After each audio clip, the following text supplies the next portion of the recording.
బాలరెడ్డి, గొంతు గుర్తుపట్టినావా? నీ పక్కనున్న పెన్లోనే పొడిచిపోతానంటే పో. నువ్వు ఊరు చేరేలోపు తరుముకుంటా వచ్చి నిన్ను నరికేస్తా. నాకేం నుంచి బెంగళూరు దగ్గర, ముందక్కడికి పోతా.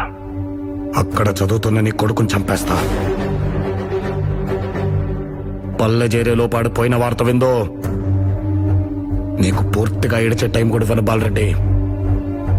నల్ల మబ్బు ఆకాశాన్ని కమ్మినట్టు నల్లగుడిని కమ్మేస్తా.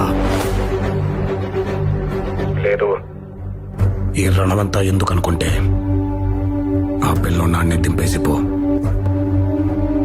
నీకు శాంతి ఎలా ఉంటుందో చూపిస్తా.